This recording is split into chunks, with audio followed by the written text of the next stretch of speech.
And welcome to the super fun, awesome, happy time. Stop! Jesus. It's HammerTone Time, Alex Pedal Show. My name's Gibbo. Yo, what's up? Hey, we're going to check out this overdrive from Fender today from the HammerTone series. Please hit like and subscribe on the channel. Give us a thumbs up for some reason, and comments below. And big thank you to the awesome people at Fender Australia for sending this out. So this is what you would call a sponsored video. Yeah. And big thank you to Matt at the Guitar Speak Podcast. Everyone go and check out the Guitar Speak Podcast for hooking that all up for us. So thanks, man. Good on ya. So the Fender HammerTone Overdrive. So the HammerTone series is a series of pedal they've released. Sort of no frills. Yeah. You know, no menu diving. Very straightforward. Very sort of simple enclosure. Cool. I like the knobs. Different colours. They're all different colours and all sort of amp kind of looking ones. But it's a sort of more, I guess, affordable line. Very stripped down basic series, but still really good sounding. So yeah, we'll check out what the Overdrive sounds like today. Oh, so you know what we're doing. We're going through a Mozztronics Amp Switcher, Cherry Tone OTS Mini 20 head, and a 2-notes Torpedo Captor X. Yes. That's a signal chain. There's some reverb there too. And this is sort of a Dumble-y kind of vibe kind of amp. Clean. Yeah, it's pretty straightforward controls. We've got a gain control, a tone control, a level control, and secret sauce. The secret sauce. Pre-mid boost. So it's a bit reflective from this angle. Yeah. Pre-mid boost. So that boosts your mids pre. Yes, it's all in the name, isn't it? So it's a mid boost that's before the drive section, which it really fattens up the sound and makes it quite a big, beefy sort of sound. See, that results in kind of slightly mid pushed. Also things like more singing sustain for solos and things. Single note stuff, fat single notes. But yeah, should we get a clean tone? Let's try it. Let's try it. So clean sounds.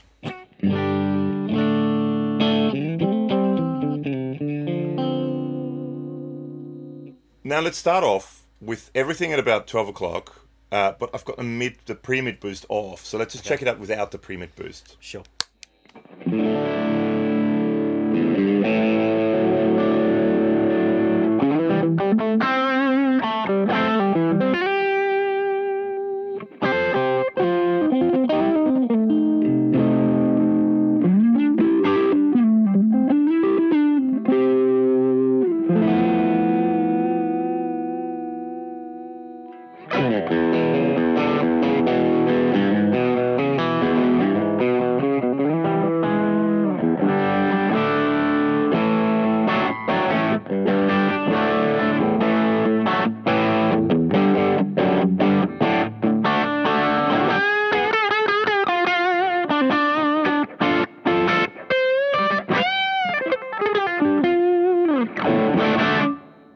So I mean, that was most of it. It was a gain all the way off. It's got its own characteristic. Yeah, it definitely has its own Its characteristic. own thing. It's not like a copy. Should also mention there's an internal Trimpot that adjusts the high frequency content. Later on in the video, we'll unscrew the back and do a little bit of fiddling with that as well. But at the moment, we're just looking at what's on the outside. Yeah. So that was the gain pretty much all the way down. There was a tone pretty much all the way up for a little bit, and no pre-mid boost. So let's check out a little bit more of the gain range and then add some of that pre-mid boost into it. Sure. G chord? Sure.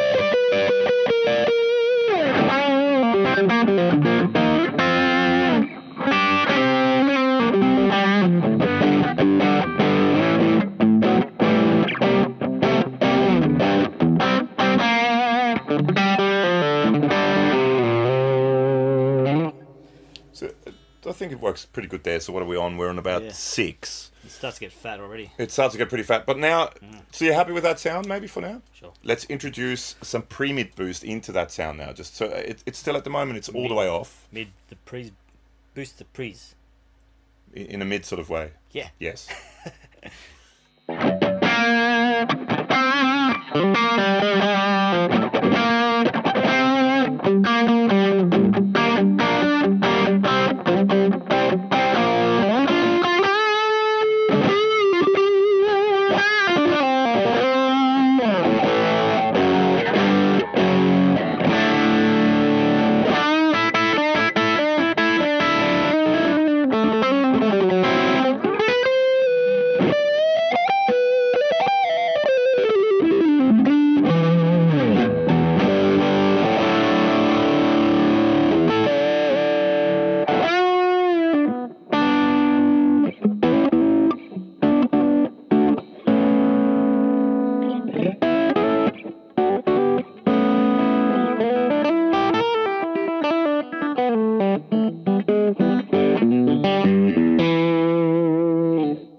was a gain all the way down there at the end. Yeah. With a turn and mid, boost it down a little bit, but it fattens it up. It's almost like a coloured boost at that point. Kind of sort of mid-coloured boost. Yeah, more than sort overdrive. Of almost like in front of the overdrive, like a pre-mid boost kind of thing. Yeah. Should we try it now? And I thought I'd go brown like him. Hey. I've got my Fender Elvis Costello Jazzmaster with some Brearley pickups. So they're sort of kind of vintage voiced, 50s Jazzmaster voiced pickups. And that clean. Let's just start on a neck pickup. Sounds suchly.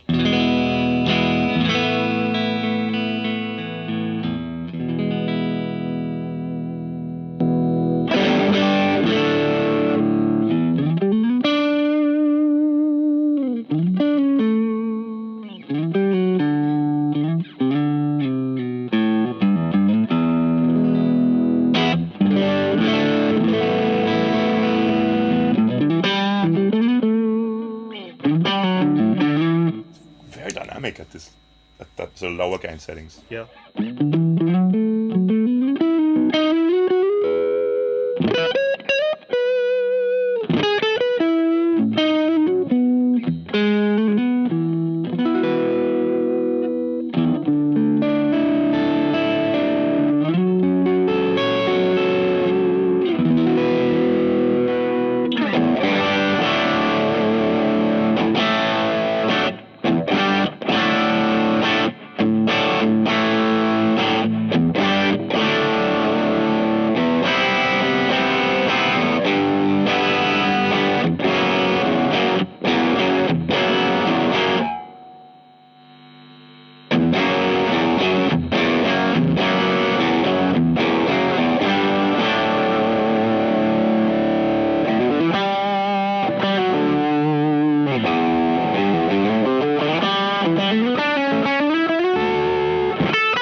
Lots of overtones and stuff there. Sounds cool. Yeah.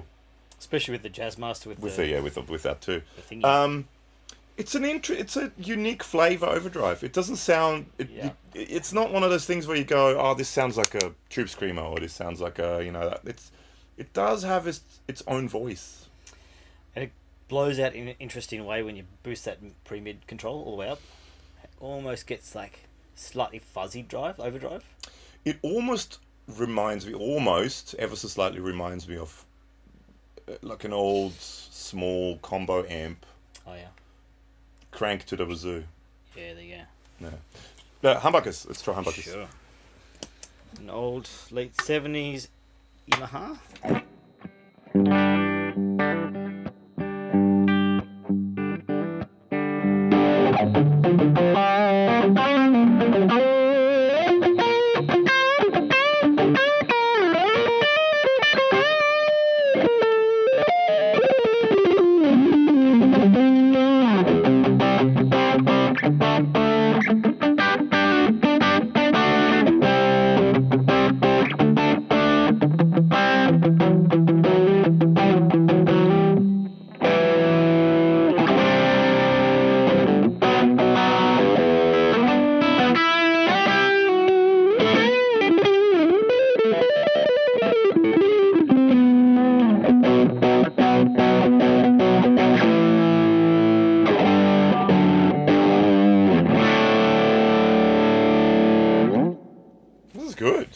Actually works really well, I think, with humbuckers. Yeah, it's interesting tone, isn't it? Yeah. So that's the gain sort of somewhere in the middle, or roughly in the middle, yeah. and what are we on here? That's roughly in the middle too.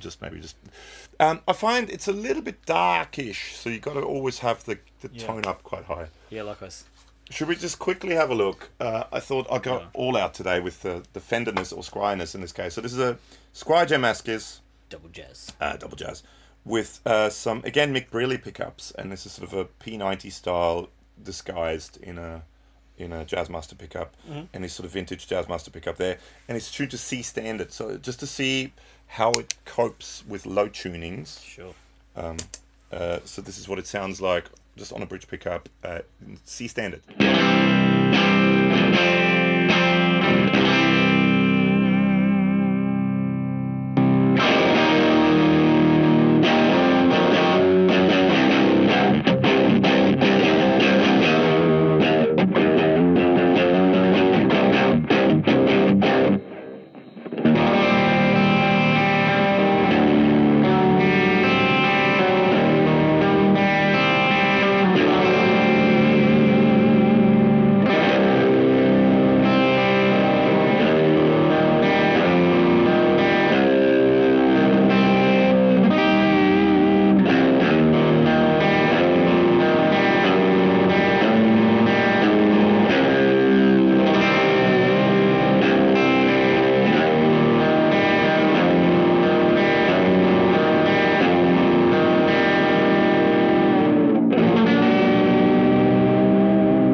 An interesting sound. It works, I think, quite well. With a sort of doomy swamp thing. With yeah. So maybe even with a lower gain. Again, the tone needs to be up a bit more, but it has almost like a bass sound for that sort of thing, where you then push it with a fuzz or something like that.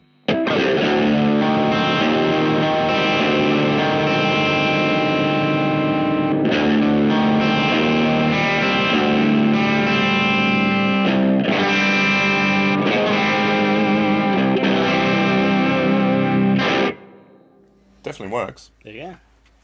Low tune. Low tuning. So yeah, yeah. I mean that's it. It's with all these HammerTone pedals. Stop HammerTone. Stop. It's the strip down. There's not a huge amount to them, but it definitely has a unique sound to it. It doesn't sound like other pedals to me. That's cool.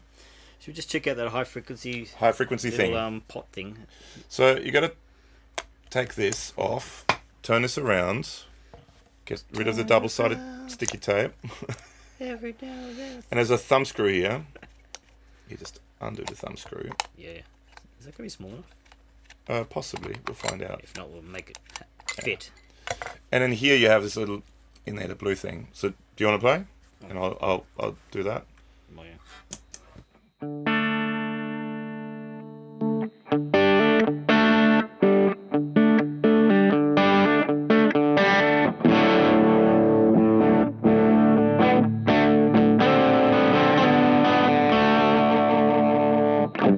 Set to the highest setting, so it gets darker, if anything. I see. So it's like a top end. It's a top end roll off, just reducerizer. Reducerizer, yeah.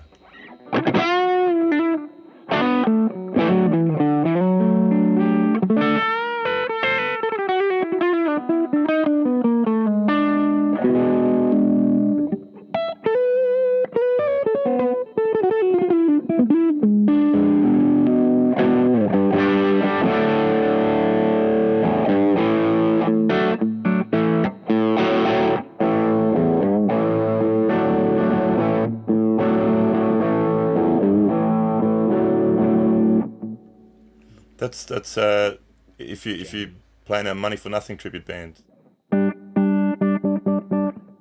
Money for Nothing tribute band. Just the one song, One song over 2.5 hours. So that's, I mean, this is now the tone all the way up.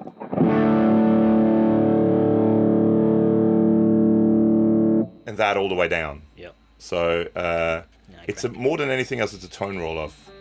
Probably I would keep it all the way up, let's say. Yeah. That's probably the way to go. But I mean, just to check it out, just so you know what it does. And it's kind of cool. It's just a thumb screw, and just put a pick in there and unscrew it, and you're sweet. Rob's your father's brother. Hey, what do you guys think? Comments below. Do you dig the Overdrive? Yeah. It's like I said, it's an interesting flavour. It's its own kind of thing, I think, in my personal opinion. Yeah. It is really quite fat. It's I did sort of a quick unboxing video, which we can watch here, of all those pedals.